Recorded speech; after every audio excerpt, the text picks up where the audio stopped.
आत येणाऱ्यांचे स्वागत करतात ती घराची दारे.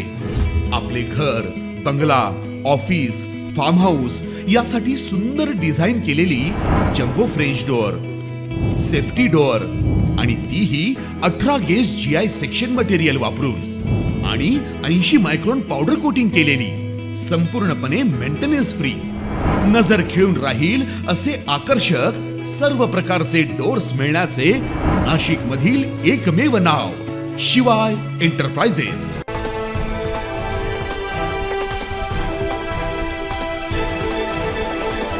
नाशिक शहरात मंगळवारी डेंग्यूचा पहिला बळी गेला. त्यापाठोपाठ लगेचच 2 दिवसात स्वाईन फ्लूमुळे एकाचा मृत्यू झाल्याची घटना समोर आली.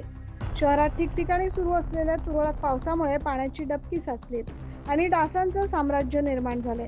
काही ठिकाणी कागदोपत्रीच पेस्ट कंट्रोल होत असल्यामुळे साथीचे आजार बळावण्यासाठी संधी मिळत असल्याचं दिसून येत आहे. शहरात जानेवारी ते एप्रिल या 4 महिन्यात स्वाईन फ्लूचे 28 बाधित रुग्ण आढळलेत. यामध्ये आतापर्यंत शहरात 9 जणांचा स्वाईन फ्लूमुळे मृत्यू झाल्याचं समोर आलंय. त्यामुळे नाशिक महानगरपालिकेच्या वैद्यकीय विभागासह शहरातील खासगी रुग्णालय देखील सतर्क झाले. याबाबत महानगरपालिका वैद्यकीय अधिकारी डॉक्टर तानाजी चव्हाण यांनी अधिक माहिती दिली. महानगरपालिका कार्यक्षेत्रामध्ये जवळपास 25,000 लोकसंख्या आहे.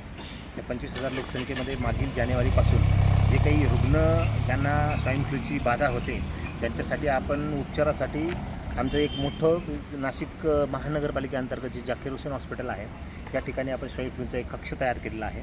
लोकांना आव्हानसुद्धा वेळोवेळी केलेलं आहे आणि पुरेसा औषध साठा आणि तज्ज्ञ डॉक्टरांसुद्धा तिथे उपलब्ध आहे. नाशिकच्या शहरामध्ये येतात आणि प्रायव्हेट हॉस्पिटल, मोठे हॉस्पिटल इथे ॲडमिट होतात.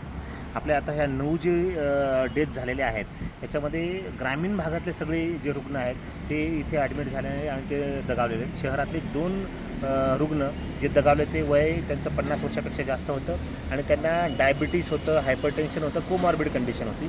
त्याच्यामुळे ते दगावल्याच्या दोन्हीच्या नोंदी आहेत. बाकीच्या ग्रामीण भागातल्या ज्या केसेस इथं आलेल्या दगावल्या त्यांचं रिपोर्टिंग मात्र महानगरपालिकेकडे आपल्याकडे केले जातात. म्हणून हा एकूण 9चा आकडा आपल्याला दिसतो. मी रुग्णांना हेच आवाहन करेन की ज्यांना कोणाला घशात खवखवते, ताप येतं अचानक आणि अंग वगैरे दुखी असं काही लक्षणं आढळले त्यांनी आपल्या महानगरपालिकेअंतर्गत जे काही रुग्णालय आहेत आमचे शहरी प्राथमिक आरोग्य केंद्र आहेत, मोठे UCSC आहेत, त्या ठिकाणी जाऊन स्वतःची तपासणी करावी आणि ज्यांना असं काही आढळलं तर आमच्याकडे उपचारासाठी सगळे तज्ज्ञ आणि औषध साठा आहेत, आमच्याकडे दाखल व्हावं. शहरात स्वाईन फ्लूचा दुसरा बळी गेल्यानंतर शहरातील खासगी तसेच महानगरपालिकेचा वैद्यकीय विभाग सतर्क मोडवर आल्याचं पाहायला मिळतंय. त्यामुळे आता बहुतांश रुग्णालयामध्ये याची दक्षता घेतली जाते. 9 न्यूज महाराष्ट्रासाठी प्रतिनिधी जितेंद्र नरवाडे.